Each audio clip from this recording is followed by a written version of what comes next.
తిరుపతిలో 3 హత్యలు ఒక ఆత్మహత్య సంచలనాన్ని రేకెత్తించాయి.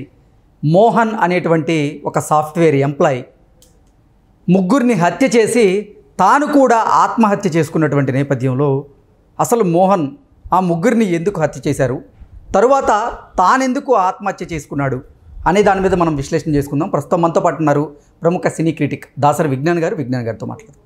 విజ్ఞాన్ గారు, హాయ్ అండి. నమస్తే. తిరుపతిలో మోహన్ అనేటువంటి ఒక సాఫ్ట్వేర్ ఎంప్లాయీ ముగ్గురిని చంపి తర్వాత తాను కూడా ఆత్మహత్య చేసుకున్నాడు. అసలు ఏంటి ఆ 3 హత్యలు చేయడం వెనక కారణం ఏంటి, తరువాత అతనెందుకు ఆత్మహత్య చేసుకున్నాడు అంటే ఏం చెప్తారు? మోహన్ అనే అబ్బాయి సాఫ్ట్వేర్ ఎంప్లాయీ, చెన్నై కేంద్రంగా వర్క్ ఫ్రమ్ హోమ్ ఇంటి దగ్గర నుంచి పనిచేస్తున్నాడు. మోస్ట్లీ మనకి తెలుసు, ఇప్పుడు తిరుపతి, నెల్లూరు ఆ సైడ్ వాళ్ళంతా చెన్నై అండ్ రాయలసీమ వాళ్ళంతా బెంగళూరు, ఇటువైపు వాళ్ళంతా ఇక్కడ హైదరాబాద్లో ఇక్కడ సాఫ్ట్వేర్ ఉద్యోగాలు చేస్తూ ఉంటారు. అటువైపు నెల్లూరు, కావలి, చిత్తూరు, తిరుపతి వీళ్ళంతా చెన్నై కేంద్రంగా చేస్తారు. సేమ్ ఇతను కూడా అలాగే వర్క్ ఫ్రమ్ హోమ్ చేస్తున్నాడు.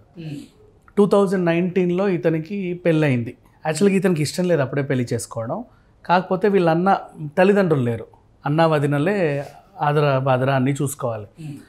సో ఒక మంచి సంబంధం తట్టింది అన్ఎక్స్పెక్టెడ్లీ.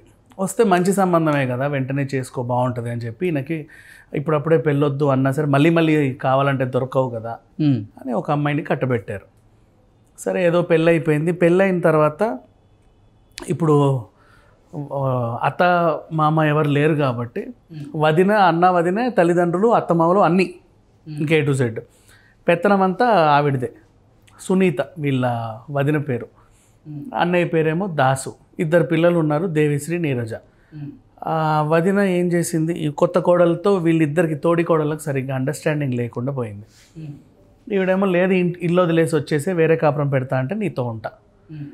తనేమో ఇల్లు వదిలి రాలేడు, ఎందుకంటే తండ్రి మిగిల్చిన ఇల్లు అదొకటే ఉంది, అన్నదమ్ములు ఇద్దరికీ వస్తుంది. బయటకు వచ్చేసాడు అనుకో, ఎక్కడికి అన్నయ్యకి వెళ్ళిపోతుందో అన్న బాధ వీడికి ఉంది. సో రాలేని పరిస్థితి. అలా అని చెప్పి ఇక్కడ నేను ఉండను, నేను వెళ్ళిపోతాను, నాతో వస్తే రా, లేదంటే నేను ఇంట్లో ఉండను అని ఆవిడ వెళ్ళిపోయింది. ఆవిడ వెళ్ళినప్పటి నుంచి నా మానసిక వేదనకు గురయ్యాడు. మీ వల్లే మా ఆవిడ ఇంట్లో నుంచి వెళ్ళిపోయింది, తిరిగి తీసుకురావాల్సిన బాధ్యత కూడా మీకే ఉంది, వెళ్ళి తీసుకురండి. ఈ అన్నా వదిన 1-2 సార్లు వెళ్ళారు పంచాయతీ పెట్టి, అమ్మ రా. ఆమె కూడా 2 అడుగులు తగ్గి సర్లే ఏమనం లేరా వచ్చి కూర్చో. ఆవిడంటే ససే మీరా, నేను రానంటే రాను, ఎంత పొగరే నీకు, రాకపోతే రాకని వీళ్ళు మళ్ళీ రావడమే బేసికలీ. కానీ కలపలేకపోతున్నారు. ఎన్ని పంచాయతీలు పెట్టినా పంచాయతీలన్నీ అటర్ ఫ్లాప్, వీళ్ళకేమో పడట్ల. సో ఇంకా లాస్ట్ ఇతను ఏం చేశాడు, నాకు మీ అన్న రోజు ఏదో చెప్పడానికి ప్రయత్నించడం. అన్నేమో ఏ ఉండరా బాబు నీదొక బాధ, నాకున్న టెన్షన్స్ నాకుంటే మధ్యలో నువ్వు ఒకడివి, వినేవాడు కాదు. ఒకరోజు దాస్ ఏం చేశాడు, 2 పిల్లల్ని స్కూల్ నుంచి తీసుకొచ్చి ఇంట్లో దింపాడు. వదిన కూడా ఇంట్లోనే ఉంది. ఈయన ఏదో తీసుకురావడానికి అటు బయటికి వెళ్ళాడు. ఈ టైంలో ఇంట్లో గొడవ, నీ వల్లే మా ఆవిడ దూరం అయింది, తీసుకురండి. ఎందుకు మా మీద అనవసరంగా నిందలేస్తున్నావు, నువ్వు సరైనడు అయితే అది ఎందుకు వెళ్ళొద్ది అన్నట్టు వదిన ఈయనని నిందించడం. పర్సనల్గా ఇంకొంచెం ఆయన హర్ట్ అయ్యే విధంగా నిందించడం. ఆయనకి ఇంకా అతనిలో ఉన్న ఉన్మాది బయటకు వచ్చాడు. అసలు మోహన్కి తన భార్యకి వివాదాలు ఎక్కడ స్టార్ట్ అయ్యాయి? తోడికోడళ్ళకి పడట్లా. ఆవిడ రోజు వచ్చి చెప్పుకుంటుంది, నాకు ఇక్కడ ఉండాలని లేదు, నా వల్ల కావట్లేదు, నేను అలా అంటుంది, ఈరోజు ఇలా అనింది, మొన్న అక్కడ అలా జరిగింది. నా టెన్షన్స్ నాకున్నాయి, నువ్వు ఇవన్నీ చెప్పకు. ఈయన పట్టించుకోవడం లేదు. నేను వెళ్ళిపోతాను, వస్తే కూడా రా, లేకపోతే నీ ఇష్టం. ఇదే గొడవలు. ఇక ఆ రోజు ఏం జరిగింది, ఇతను వెళ్ళి వచ్చిన తర్వాత వదినకి ఈయనకి చిన్న ఇష్యూ జరిగింది. తన్ని చాలా దారుణంగా అనేసరికి ఆయనకి కొంచెం ఆయనలో ఉన్న ఉన్మాది బయటకు వచ్చాడు. ఆవిడని విచక్షణారహితంగా కత్తితో గొంతు కోసేశాడు. ఈ హత్య చూశారు కాబట్టి ఆ పిల్లలిద్దరినీ కూడా చంపేశాడు. మా ఆవిడ వెళ్ళిపోయింది, ఇంట్లో వాళ్ళందరినీ చంపేశాను, ఇప్పుడు అన్నయ్య జీవితం కూడా ఉండదు, అసలు బతికి మాత్రం నేనేం ఉద్ధరిస్తున్నాను అని చెప్పి ఈయన కూడా లోపలికి వెళ్ళి ఊరేసుకొని చనిపోయాడు. ఇక దాస్ ఇంటికి వచ్చేసరికి రక్తపు మడుగులో వాళ్ళ భార్య పిల్లలు ఉండడం, ఆ తర్వాత లోపలికి వెళ్తే తమ్ముడు రేసుకు చావడం, ఇవన్నీ సిచ్యువేషన్స్ అన్నీ చూశాడు. ఇది ఓవరాల్గా తిరుపతిలో జరిగింది. ఇప్పుడు పోలీసులు ఎంత ఇన్వెస్టిగేషన్ చేసినా వీళ్ళ మధ్యలో ఏమైనా మనస్పర్ధలు ఉన్నాయా, గతంలో ఇతను ఎలా ఉండేవాడు ఏంటి అనేది తెలుసుకునే ప్రయత్నంలో ఉన్నారు.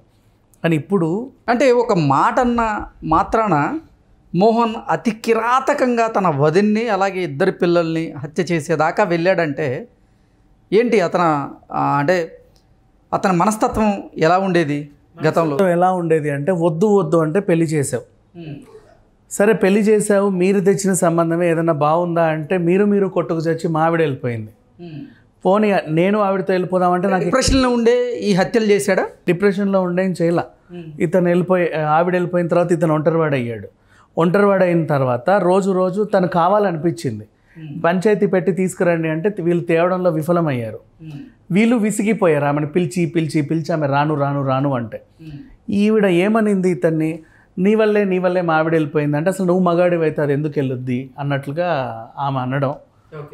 ఈయనకి ఆ విషయాన్ని జీర్ణించుకోలేక మీ వల్ల ఇంత అవ్వడమే కాక లాస్ట్కి మళ్ళీ నింద నా మీదే వేస్తారా, అసలు ఏంటి మీ పరిస్థితి? ఆయన కోపోద్రేకుడై ఆవేశం కాస్త కట్టలు తెంచుకొని అన్నను అంటే మోహన్ భార్యకి కూడా ఇప్పుడు తోడికోడలతో ఇష్యూ కాబట్టి ఆవిడ నుంచి దూరంగా ఉండొచ్చు, మోహన్తో కలిసి వేరే కాపురం పెట్టచ్చు.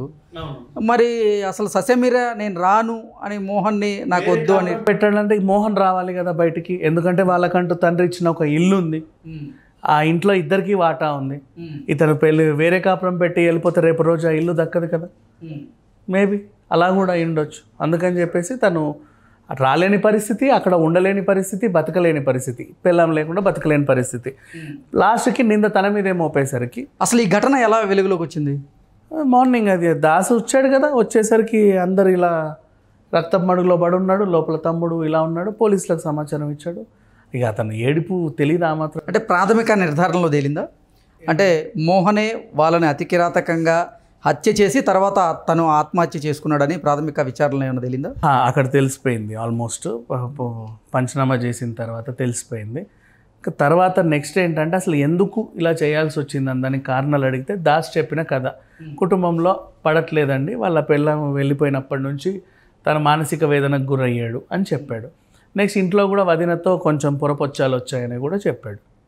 దీని ద్వారా అసలు విషయాలన్నీ బయటకు వచ్చాయి. ఓకే అండి, థ్యాంక్ యూ సో మచ్.